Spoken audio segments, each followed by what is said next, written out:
I get a lot of messages about parent alienation.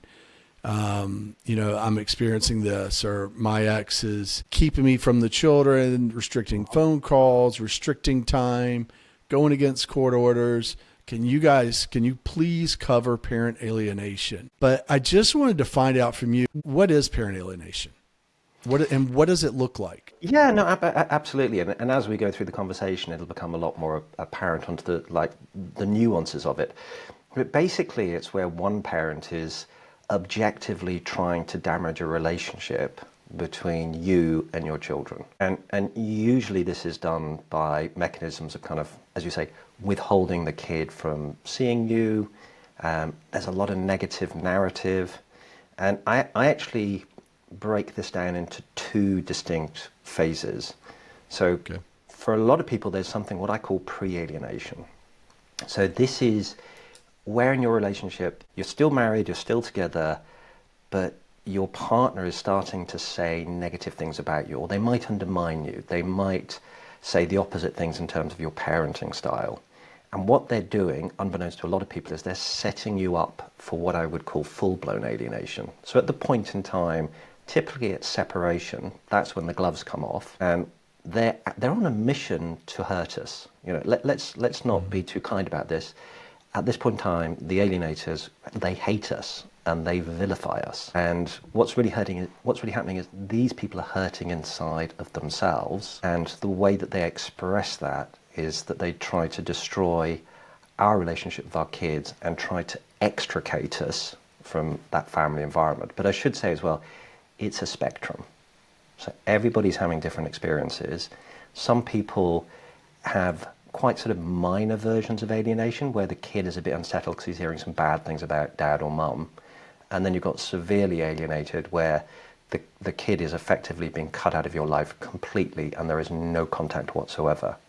And parents will fit somewhere along that spectrum. Well, I've never heard of the pre-alienation. So that can basically they're triangulating the children. Is that correct? With that? Yeah. So that. And so that can be what, like talking bad about the other parent to the children, putting them down, name calling, that type. Yeah, and accusing them of being mean, suggesting that they're a bad parent, being derogatory about their broader family. And some alienators, they get very possessive about the children, which is about their own insecurity, so they don't really want the other parent engaging with that child. So the other parent is not allowed to be a parent to that child. It's always got to be the alienator's rules. And in other instances, everything seems to be normal co-parenting, but there's a little bit of niggling going on about, yeah, well, maybe your dad doesn't quite know what he's doing, or maybe your mum might do that differently. But it begins this process of undermining who the other person is. And they'll do things like the things that we enjoy, they'll start putting negative associations with that. So if we like camping, camping will be bad. If we like football, football would be bad. But it's just these very, sometimes quite subtle messages that the kids get that the other parent is somehow inferior. Oh my gosh, that's horrible. So normally that happens first, and then you move into the alienation part of it after separation or divorce.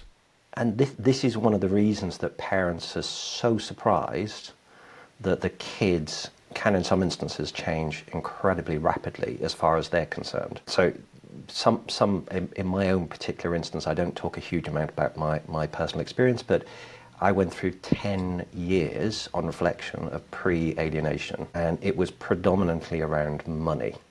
And it was all to do with my ex's insecurities about money. And so I became this person who was never providing enough.